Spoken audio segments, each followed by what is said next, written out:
back to Adventure 82 on our last leg of the original JR&T line, and then next video will actually be starting the Lemoy line up towards Corbière.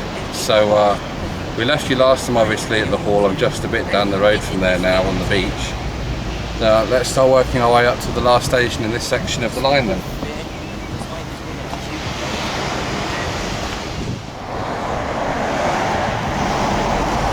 Right, so you join me at St Aubin slipway as you make our way down, like I say, the last leg of this line, down towards what was St Aubin station, or as most people will know it now, St Brallard's Parish Hall. You join me on a rather unsettled day, so we say. It's a bit windy, keeps showering rain, so if there is intermittent bits in this video, or the next one after this one actually, because I'm doing both on the same day, that will be why. It will be because I've had to stop in the middle of what I'm doing, wait for the shower to pass and then move on. As long as it's not too heavy, it's fine. Once it starts to really pelt it down, I will have to stop, and then, so like I say, if there's any breaks in between, I apologise. Anyway, so our railway, at this point, there was no real walkway as such. It was just the railway along what's now the pavement. So there was a few modifications once we get up a bit further towards the St Aubin's park area that they've done a couple of years back, because they made some modifications. So brief history of this to try and make things make a bit more sense. I mentioned briefly in another video, one of the members of the States was sold the JR&T, or as it was then called, the Jersey Railway, in 1885. On that same day in 1885, he also then bought what was known as the Lemoy to St Aubin's line, which is the section that now goes from St Aubin's up to Corbière, is what most people know at the railway walk. So after he bought that, he then set about, because he owned both, running both as, pardon me, a train service that went straight from town all the way up to Corbière. Now that was originally that was done as a transfer. So what you would have done is you would have gone straight into the original terminus for the line, which would have been just behind the parish hall now for St Bralard, and then you would have had a third platform on the outside, which is what they added on after he bought it, and then you would have transferred from that to the platform 3, which was on the outside. I'll show you where the doors for that were, because they're still there, and that's how you then transferred to another train up to Corbière.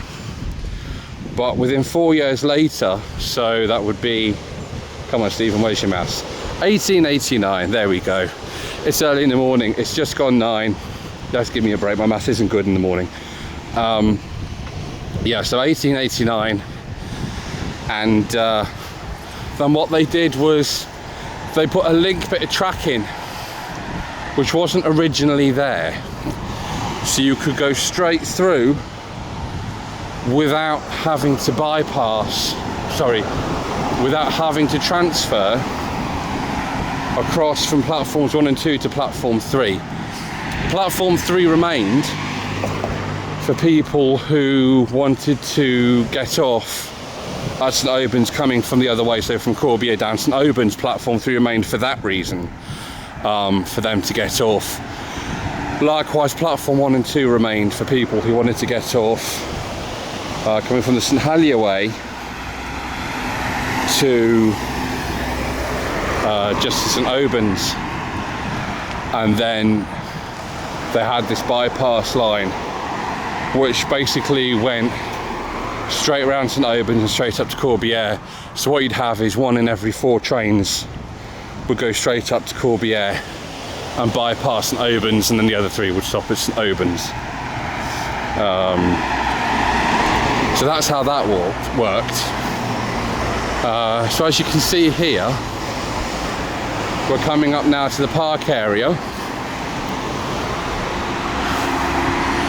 and right, once we get to the right bit, which is just a little bit further here, I'll catch up with you there. Right, so we're back in the park area. This would have been your original alignment straight through here. As you can just about see the building here of what would have been where the station shed was before they had their fire at the station there in the 1930s.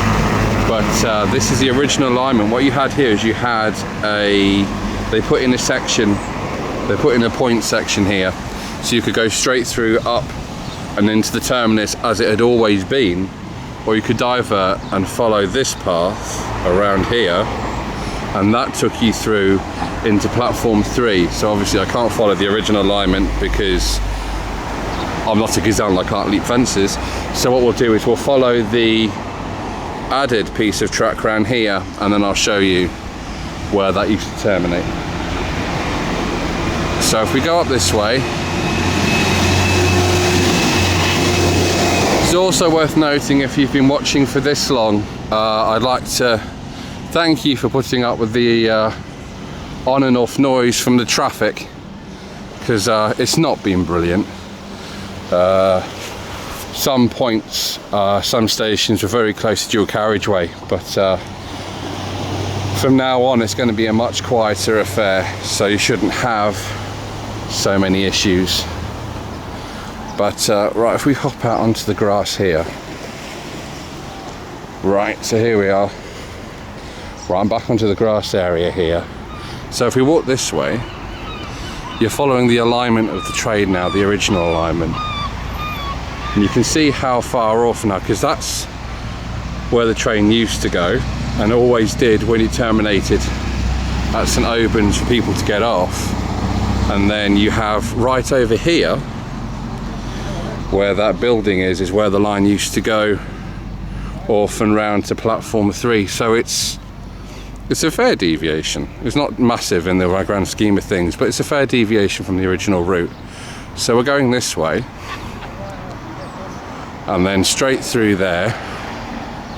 And if I can film through the plants here, which I should be able to do. Right, so through there, and you can see there, you go straight through the car park, and then you would have had your terminus there for platforms 1 and 2. So if we come back over this way,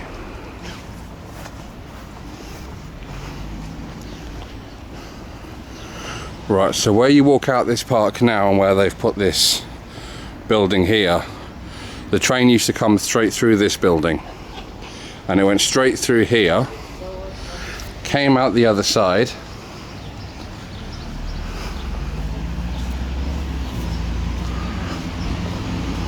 and then you went along here,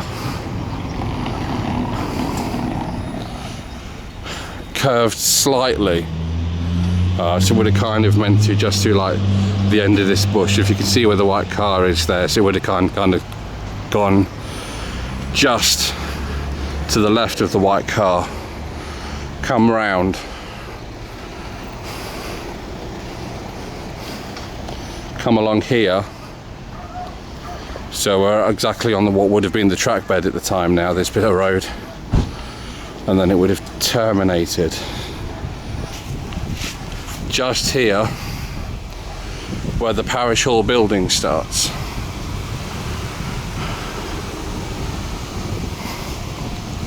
So exactly here, this whole clear area here, all that was part of the platform. That bit there, if you look, that bit there has got an old air vent in it,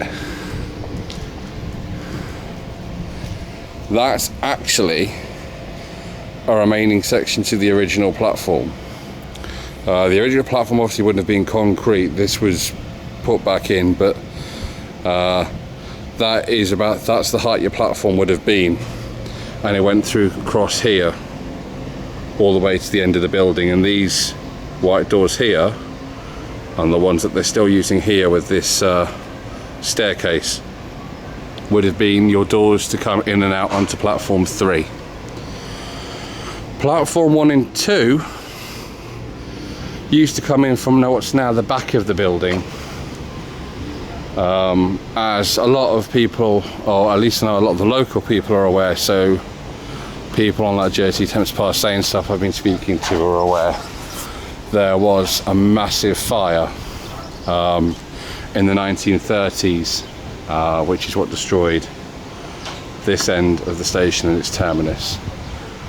But if you look at the bottom of the pink, where the wall is at the bottom there, the pink section, if I zoom in for you slightly, you can see there where it's been smoothed over.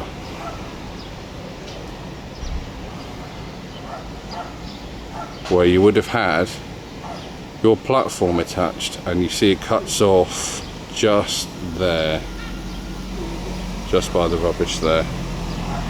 So that was one platform, and you had one the other side. I've got some pictures which I'll put in at the end, like I always do for you, to show you how it used to be. And then you had a big kind of shed area similar to the original one, so not the original one, the second one incarnation you had at St Helier, which, if you remember that one, it's the same thing, came out from the building all the way to just about where the hedge is there in the middle of the car park, and that would have covered the entire train. So all this would have had a roof over it back in the day. This wall wouldn't have been here, this was added in. So when there was after the fire, they used remains of the building and the platforms, which were made of granite as well, and then they built this retaining wall that you see now going along the back of the parish hall. This section here that sticks out, as you can see, with the black pipe on it, as you can see, that comes out from the window there, it's in the middle of it, you can kind of tell anyway. This bit here, that wasn't originally there, that was added on. I'm not sure when, I've tried to look, but there's no record of exactly when that was added on. But I'm imagining that was added on to cover over the entrance and exits to the platforms. And then this side, you've still got one of the original doors there as well, see, on the upper level.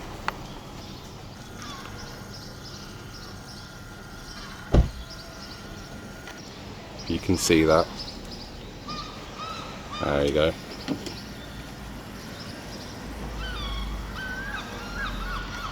Right. So that's all that happened. Actually, what I'm also noticing from here, I don't know if you can see it, I'll try and zoom in if I can. You can see the decoration they've done on where the outside and the inside would have ended, because look at that, the decoration ends very cleanly there at the side, and again ends very cleanly on this side as well. So you can see where kind of the roofs would have interlinked with the main building. This is the only building, aside from the St Helier one on this section of the line, that was there for a proper building as such, except for the other two originals, which would have been First Tower and Millbrook at the time. The rest, like the Holts and things, were all wooden buildings, so they were added on later. So if we go around here, back to where we originally saw, or where I originally showed you where the third platform was. It's holding off quite well this rain today, I'm very pleased. Right, so if you come around this way, so your second stretch of railway as we say, this road section here, this is where you would have come, and then basically where those reserved spaces are now, that's where your third platform used to be. And then you had this stretch of railway here. Now this stretch of railway served two purposes, because it was double tracked here. It's okay.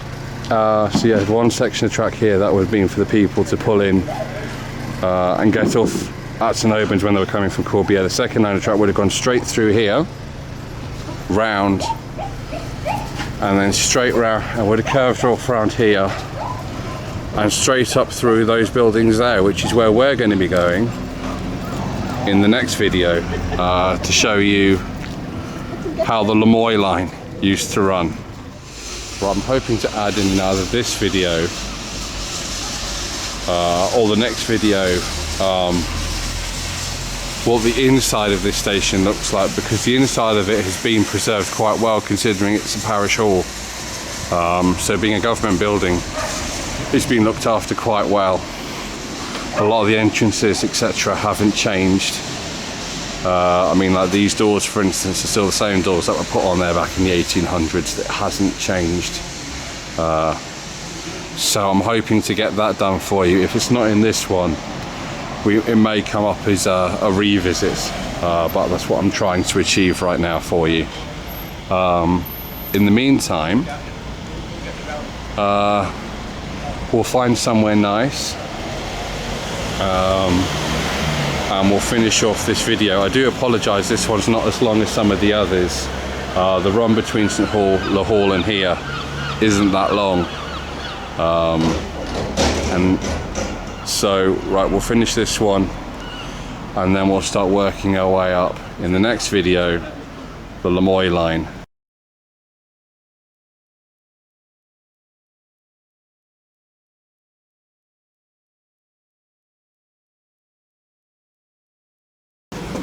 Right, so a bit more information on St Brellard's Parish Hall, St Albans Station. So yeah, there was a fire in the early hours of the morning back in 1937. The line had been having some financial trouble for some time, which is why they built all the little halt stations that I'll show you the locations of on our way up, starting in the early 1920s, to try and recoup some of the losses they were making. But as I said, I think the major problem they had, financial wise, was their buses were just getting people here much quicker than the train ever could, because it was having to stop so frequently. So I think adding the halts made the train slower, so made it less popular, rather than what they were hoping to achieve by putting in halts. Basically they achieved the opposite. But anyway, so in the early hours of the morning in 1937, I can't remember the exact date, I will put it down below for you, there was a fire in the engine shed area where platforms 1 and 2 were, and it completely destroyed the platform building area. There was nothing left. Firefighters got there, tried to put out the blaze. It just collapsed. Obviously being built in the 1800s, there was a lot of wood involved, and what metal was there got heated up to the point where it buckled, and the entire station collapsed to the ground, gone. So at this point, obviously with the financial difficulties I explained that they had by this time, and they had them on and off, to be honest, from the start, this section of the line, they just decided it wasn't worth rebuilding. So JR&T, who by that point also owned JMT, which was the Jersey Motor Transport, or the buses then, decided the most financially viable thing for them to do, because the trains were already losing money anyway, was to close the line. So in 1937 they started lifting the track. By the end of 1937 there was no track left laid on the floor, and that was the end then of the train line. And It wouldn't see any more trains again until the German occupation, when they came over here in 1942, when the Germans laid their own narrow gauge line along the track beds, because the stations and everything were never demolished, they just lifted all the track. But a rather sad end to a line that could have been so much more if it had had the right backing, and if it hadn't had buses to compete with. I think that probably would have been much better off if they hadn't have gone and done a bus route that literally followed their own railway line. It doesn't make any logical sense to me. But yeah, that's what became of the JR&T line, including the bit that went up to Corbière, so the track was lifted for the whole lot. But aside from that, that's that for now. So that's us done all the way up to St Albans now. We'll start in the next video going up the railway walk, and then we'll work our way up to Corbière, and we'll complete the line. And there's an interesting section of line up there by Corbière, which I've not ever actually been able to look into before, where there used to be a quarry. Some of you may already be aware of this, but I only learned about this once I started doing my research for these videos, so it should be an interesting next few videos. So until then, I'll see you in the next one.